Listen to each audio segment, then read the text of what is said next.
Hello everyone, I'm Jonathan Little. Hope you're all having a fantastic day. Today, we are going to be discussing cash and tournament betting differences. So, let's get to it. If you all are here, please let me know in the chat box so that I am sure this thing is working. Okay, it is. Good, thank you. All right, so here's a question from a poker coaching member. In your studies, you get the impression that there are differences in how one should play cash games versus how they should play in a tournament-style setting. You'd be grateful if we could address it a bit. Okay, so what are the differences in the two games? It's very important to realize that the games are different. A lot of people they see No Limit Hold'em and think No Limit Hold'em is the same. I know my dad used to make this mistake. He would go play a cash game like a tournament, and he was pretty good at tournaments, but not having good results at cash games. Like, look, I don't understand what's going on. It's because they're different games. And you need to think of them as different games. You don't go and play, let's say, checkers like you play chess, right? They're different games. You don't play chess like you play basketball, right? They're different games. And you need to understand and accept that every variation of poker is different. Now, I understand that No Limit Hold'em tournaments are closer to No Limit Hold'em cash games than basketball is, but they are still different, and you need to recognize the differences. So, two main differences. Number one main difference is that you cannot reload if you go broke in tournaments. Simple enough. And next, stacks are usually shallower in tournaments. Not always, but sometimes. So, let's get into this a bit more. This leads to you using generally smaller bet sizes in tournaments in order to ensure you don't go broke on any individual hand, right? Because if you go broke, you cannot reload. Also, this should lead you to making thinner value bets in tournaments across the board because you want to make sure that you are investing your money in a situation where you have a substantial edge, or at least a reasonable edge. So let's talk about bet sizing in general. So in tournaments and cash games, the bet sizing should be very similar with the same stack sizes, okay? So if you're playing a 100 big blind cash game and a 100 big blind tournament, there's really not much of a reason why your bet sizes should be all that different, besides perhaps just using slightly smaller sizes across the board in tournaments. And I know you may be thinking, I play 1-2 no limit, and people raise to 10 big blinds pre-flop, but then I go and play a $200 tournament, and they min-raise. They raise to 3 big blinds. That's a big difference. Well, they're probably just not playing cash games all that well. That's what that amounts to. And that's good. It's good for you, because you can go play those games and crush them. Realize, though, that, again, the cash games are often deeper, whereas tournaments are usually shallower, right? Also, you should be raising bigger in cash games where there is a substantial rake. Because obviously in a tournament, they take the rake before the tournament happens, right? So each hand is not raked. Therefore, you get to generally raise to smaller sizes and see more flops, right? Again, going back to the cash game idea that if somebody raises to 7 big blinds and 1-2, very often they just get 3 or 4 callers, but that is just a good example of the players playing very poorly. When someone raises to 7 big blinds, I'm not sure even what range you're supposed to use because I haven't studied that scenario, but it's probably you probably don't need to call very often at all or continue very often at all. It's probably like the top 8% of hands or something, and that's fine. It's okay to continue with only the top 8% of hands in scenarios where your opponent's investing a ton to win almost nothing. And also, if you call, you then lose some of the rake, right? And you don't want to lose some of the rake. Losing some of the rake is quite bad. So you need to be very, very tight in cash games when facing those big raises. What about the sizing for cash games where they have a timed rake? So in some casinos or often higher stakes games, they don't take out rake in every hand, but every 30 minutes, you pay some amount of money. In those games, those play like tournaments. Well, they play more like tournaments, right? You should be using smaller raise sizes because you don't just lose some of the pot every time you get called. And smaller raise sizes lead to better odds for the opponents, which leads to more defending, right? So, hope that answers that. But essentially, it makes it to where there is no rake in each hand, right? You really want to ask, if I put money into the pot, does some of it leave? And the answer is no, it doesn't leave. And so games where they rake from each pot are actually way better for tight players, right? Because if they take money out of each pot, but you, the tight player, only play 10% of the pots, and you only win, let's say 60% of those, you're actually only paying 6% of the total rake at the table, right? Because you play only 10% of the hands, and then you win 60% of those. So 10% times 60% is 6% of the rake. Whereas if you're a tight player at a 9-handed table, paying a time rake, well, you're paying 1/9 of the rake, right? So when the games are raked, you typically want to play much tighter than when you're playing a time rake game where you pay per half hour. Clearly, poker is a lot more fun and enjoyable when people are in there battling, when there's raises, 3-bets, etc., etc. And that's why the high stakes games pretty much across the board use timed rake. Why do the small stakes games not use time rake? I don't know, actually. Maybe because at Bellagio, $8 per half hour or whatever it is, doesn't feel all that bad, whereas perhaps $8 at 1.3 per half hour feels like a lot. Little do they know they're getting raked roughly the same amount. Maybe it's because I don't know. I don't know why they do that. I mean, there's really no good reason. It's kind of a neat thing to think about.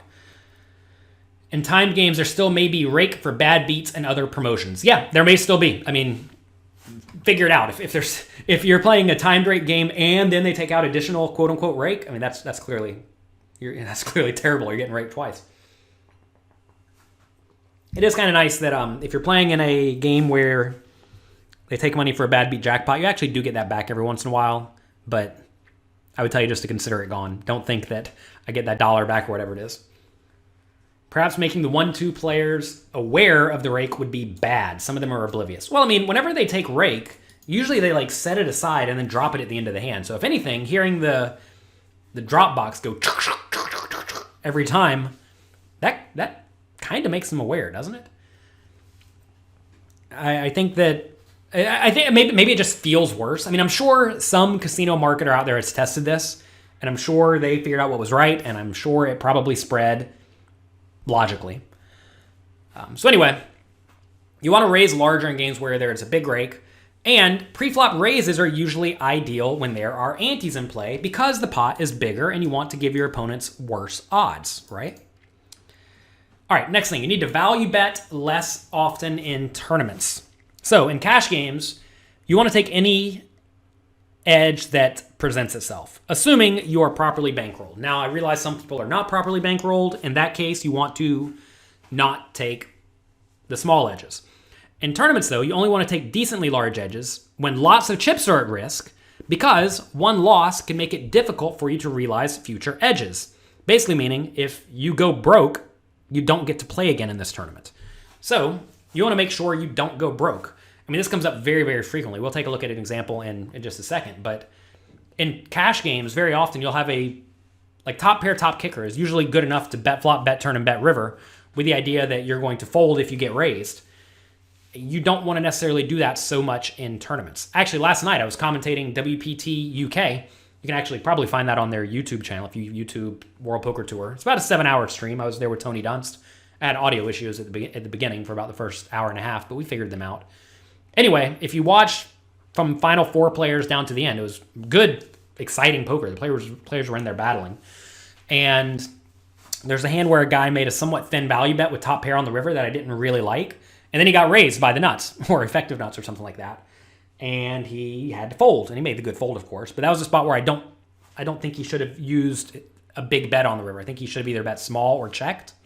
And instead he went big and lost half his stack because of it. And losing half your stack is pretty bad. You'd rather check and deuce a lot of bluffs and then just have easy calls. So you're going to find that the idea of pot control in general is usually way better in tournaments than in cash games. I mean, something a lot of people did wrong whenever they read my first tournament book a long time ago, where I do discuss pot control a lot, is that they took that and they advocated it across the board to all games and all scenarios. Whereas in reality, I was saying it was mostly good against aggressive players who will attack checks, which people just used to do blindly all the time. And also, it's really good when you have a medium stack of like 40 or 50 big blinds. Some people took that to mean with 150 big blinds, you want to be doing a whole lot of pot control, but that's not necessarily true. In that scenario, you want to be doing a whole lot of value betting because, first off, you're not going to lose 150 big blinds in a pot very often. And if you do get raised, it's pretty logical which hands to continue with. You continue with the nut hands and you fold the non-nut hands. And that's it. It's nothing fancy.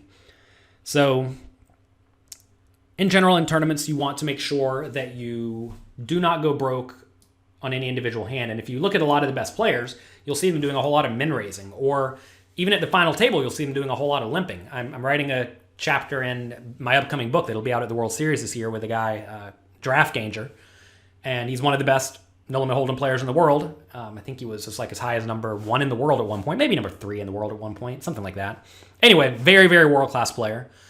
And his chapter is going to be on playing a middle stack at the final table, which is like the most difficult spot in poker, in my opinion.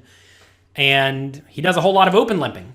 And it turns out a lot of the best players do a whole lot of open limping. I've seen Dominic Niche do a whole lot of open limping as well, and he's thought to be one of the best. And the purpose is you just don't want to go broke on any individual hand. As a medium stack, you want to still get to play pots, but you also don't want to be at risk to losing your money every single hand you play. So you can limp. Like, yeah, you let the blinds realize their equity, but the alternative is raising and then getting blown off your hand. At the final table last night at WPT UK, there's a guy on the button who had the big stack directly on his left. So let's imagine big stack has 60 big blinds. Guy on the button has 25 big blinds. Everybody else has 15 big blinds. There's a spot where every time it folded to him on the button, he would just fold almost everything. And he should, unless he wants to develop a limping strategy. There was one hand where he had, I think, King 5 suited on the button, which is just normally a no-brainer raise. But he folded it because he knows if he raises, he's going to get re-raised. Or get shoved on, and that sucks. He has to fold, right? So he would just fold. But I think the better adjustment would be to limp. Limp, if he raises to 3 or 4 or 5 big blinds, you can then call in position with a hand that flops well, and then go from there. But if you raise and get jammed on, you have to fold, and that's not where you want to be. So you have to look for other options. Remember, we're playing no limit hold'em, which means any bet size is available to you, not just 1 or 2. So you always want to ask, what am I trying to accomplish? And very often what you're trying to accomplish is not risking your whole stack on any individual hand. And using small bets, using a lot of checks is how you go about doing that. And, in exchange for checking, you will get outdrawn sometimes, but that's okay. I mean, again, I talk about this in my very first book. It still applies today, is that whenever you do have a hand like top pair, you raise pre-flop, you continuation bet the flop, you check behind on the turn. Sometimes your opponent's going to outdraw you on the river, and you're going to lose. 10, 15, 20% of the time, you lose the pot.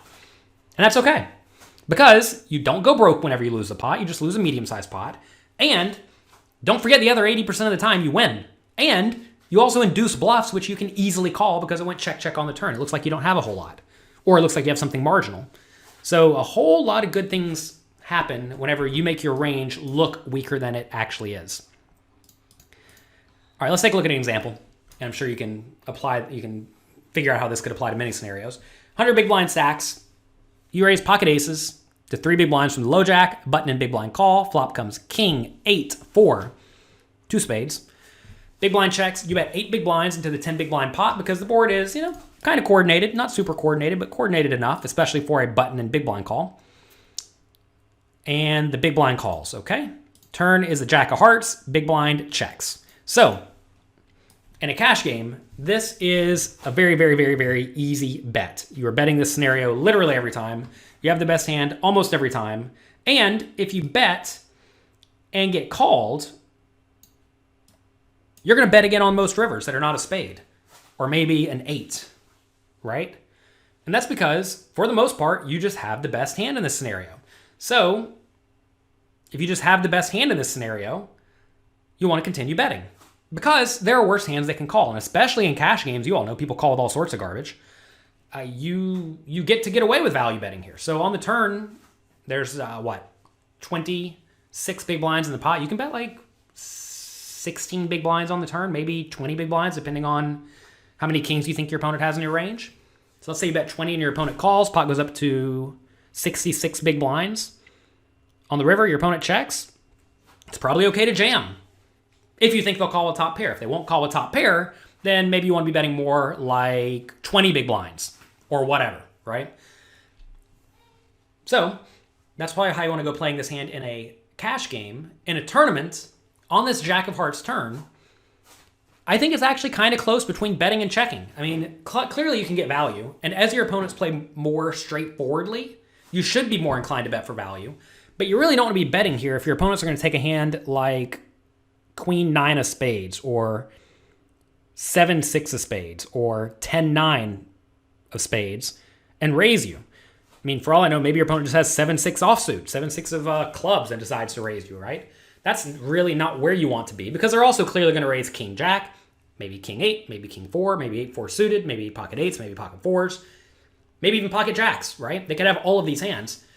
And if they balance their range well, it's a miserable spot for you. So as you're going to be getting raised more, you want to be checking behind more often. And aces here are really nice because you just get to call a bet on any river. Insert any river. Like, what's the worst river for you here? Like Queen of Spades? Queen of Spades is pretty bad. 10 of Spades, I guess, is pretty bad. I mean, what else is even bad here? I don't know, an 8, I guess. But like, realize there are a whole lot of hands that don't beat you on all of those cards I just said, right? Like on a Queen of Spades, probably the worst card here for you. Maybe like 9 of Spades is bad too. I don't know. Anyway, Queen of Spades, you still beat King 10, King 9, King 7, King 6, King 5, King 3, King 2. You still beat an 8, right? You still beat random Jack, right? You still beat a whole lot of hands. Just as it says Ace King. Probably not Ace King because your opponent 3-bets Ace King pre-flop a lot of the time. But yeah, if they have Ace King, you beat that too, right? So you still beat a lot of hands. Also, if your opponent's sitting here with 6-5 of clubs, you still beat that, right? 6-5, 7-5, 7-6 of clubs, you beat all those. Maybe your opponent check called Ace High of clubs. Actually, you can't have Ace High of clubs because you have the Ace of clubs. You get what I'm saying, right? There's still plenty of hands that you beat. What about on a... Well, I mean, you can just go through it. There's still a whole lot of stuff you beat on basically every river. So this is a very easy spot to just check behind. What if a king comes on the river? Well, if a king comes on the river, we beat all the busted draws, right? And clearly there are loads of those, so a king's a pretty easy call on the river. And the thing is, like, yes, you do lose on some rivers, but you still beat like half of your opponent's range. So if you beat half your opponent's range, then why would you not call? So, easy call, because we're getting pot odds, right? Whenever your opponent pots it, you need to win only 33% of the time. And you're going to win, well, I just told you, about half the time, maybe even more, depending on your opponent's strategy. So, and those are on the bad cards, right? Don't forget the clean cards, like a 2, a 3, a 5, 6, 7 is usually pretty good. Jack's usually pretty good. 10's good, right? 9's good. All those cards are pretty great for you. I mean, ace is obviously good. So, well, I say ace is obviously good. Ace of spades is not so great, but whatever, it's fine. There are plenty of hands that you beat in this scenario, especially when it goes check on the turn. So this is a reasonable hand to just put in your checking range. It's okay, right? Same thing for a hand like ace king or ace queen. Those are hands that you can bet the flop, check the turn, call any river bet. And yes, you miss value by making this play, but in exchange for missing value, what happens? Well, you induce bluffs, which is great. You strengthen your checking range a lot, because think about this, right? If you bet king, queen, and ace, king, and aces in this scenario, what does your checking range look like? Well, now it's what? A bad king and worse? If it's a bad king and worse, well, now you really have to call the river with a bad king, and then you're just going to be getting value owned more often when your opponent bets king, queen, or something like that. And what if you bet all of your kings? A lot of players, especially in cash games, just keep betting with all their top pairs. Then their checking range is something like an 8 or worse, or jack or worse, and then they are just going to be demolished because their opponent's going to bet the river, and you're sitting there with like an 8 or worse on the river, and you just can't call, which is awful, right? So we discussed this thoroughly in the homework challenges on poker coaching, that you really want to make a point to protect your checking ranges. And in tournaments, you also really don't want to be playing big pots with, probably good, but hands that could be beat. So that leads you to doing checking at some point. And I get that when the board's draw heavy on the turn, you should be more inclined to value bet because you often or sometimes don't get paid if you miss. But realize when it goes check on the turn and your opponent's sitting here with a busted flush draw, they're going to bluff the river, and they should bluff the river. And it makes it easy for you to call the river. So a lot of hands like this that can very happily go for 3 streets of value in cash games need to be a little bit more cautious in tournaments. Even in cash games, like it's fine to just check behind the turn and then call any river bet. It's okay. Life's easy. And then just realize you're not betting a whole lot of hands on the turn. You're betting like sets, 2 pairs, and some draws. And it's probably okay to even overbluff here. Like with, say you did have the 7-6, it's probably fine just to keep betting that. If you had a jack with a spade, notice a lot of your spade draws raising from the low jack seat will be a jack of spades. So ace jack, queen jack, jack 10, jack 9 of spades. Those hands can check behind the turn because they have showdown value. Same thing with like ace 4 spades, that can check behind. So you do have some flush draws in your checking range and some in your betting range, which is nice. I mean, as you see, it's almost like I'm going through and doing a poker coaching homework challenge for you right now. I'm telling you how I would play all these hands. And like I can already tell you, like my initial default, if I was to just lay this out on the chart as I normally do in the range analyzer, it's going to be pretty close to right. And that's good. It's because we've studied spots like this a decent amount. And we roughly know that if we bet 2 pair and better, and we bet reasonable draws, check behind some junky hands, but also check behind loads of hands that can get out, that can easily call a bet, we're going to be in good shape. And then if the opponent checks the river, it's nice to have some give up. Well, some hands that we planned on giving up on the river, because now we can value bet our aces on a lot of rivers, and we get to bluff with some of our bluffs, which is also nice. Might be more important to balance in cash games when you might see the same players more often. Yeah, you should be more inclined to be balanced when you play against the same players, unless you know what they do wrong, in which case you can maximally exploit them, right? Like say you know your opponents always bet the river when it goes check on the turn, as a lot of people will. Well, then do a whole lot of checking on the turn, right? And just make your life easy.